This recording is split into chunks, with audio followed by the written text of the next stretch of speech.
Ming Flanagan. Yeah.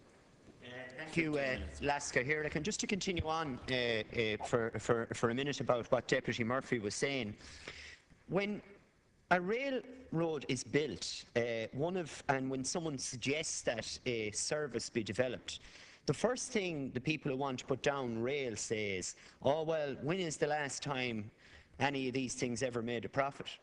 Like, bar tolled roads, when is the last time a road made a profit? And no one ever questions that. Like, the road from Castlereagh to Galway has never ever made a profit. It isn't possible.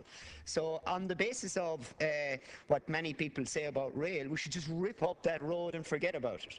And we need to adopt that attitude towards rail, that, okay, what about the social dividend? What about people's ability to get from A to B in an efficient, sustainable way? That doesn't seem to be looked at, and I think it's a little bit blinkered that it isn't.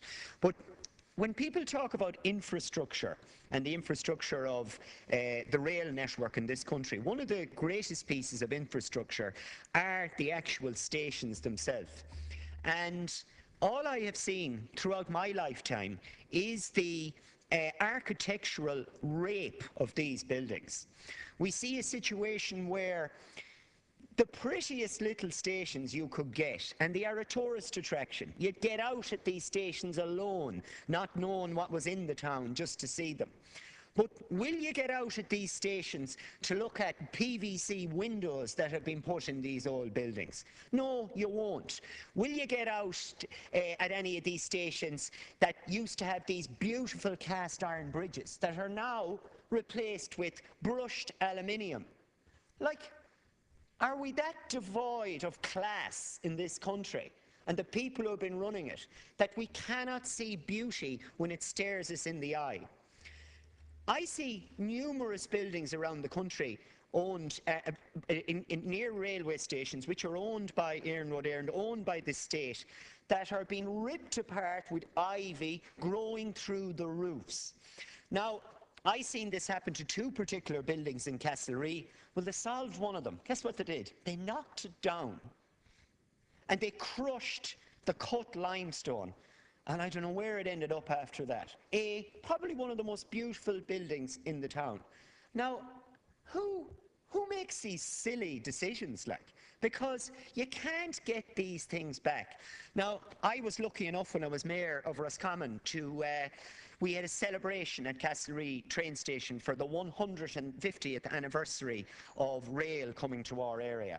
And at the time, I was trying to get it into my head what sort of a remarkable change that was for a post-famine town where thousands of people had died in the workhouses. And to go from a situation where the fastest you could get from A to B was probably on foot, and if you had a few quid, on horse, to a situation where you could go tens of miles an hour.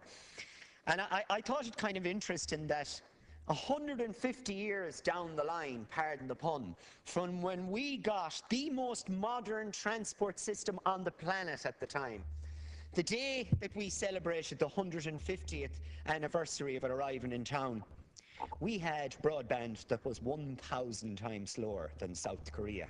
And I thought to myself, you know what, we haven't really progressed very far. And hopefully people might actually learn from the fact that years ago, even though we weren't ruled by ourselves, we seem to be, the people who are running it seem to be confident enough to say, you know what, we can have the best of the world. And my fear about what's happening here, though, is that it will be a way of burying the whole idea of rail even further below the big priority of road networks, and that eventually we'll end up with nothing. Governments attempted in the 80s to close our railway station in Castlereagh as well, and the whole way down to Westport. They didn't succeed. The fear here is that under what you're planning to do, and given that it didn't seem to have any real mention of rail, that rail will get forgotten about. But whatever happens in the future, can whoever is running this system learn from the fact that what's left will not be replaced if we get rid of it, because we don't seem to be able to anymore to produce phenomenal architecture. All you have to do is look at the situation at Lone, where they had a class station, really pretty station on the Roscommon side. And now if it was on the Westmeath side, fine, this isn't Roscommon is more important than Westmeath thing, but they built, which as far as I'm concerned is an architectural abomination, the other side in Westmeath. And guess what they did with the original station? They didn't even board up the windows in a pretty way. They put in bare concrete blocks in the window.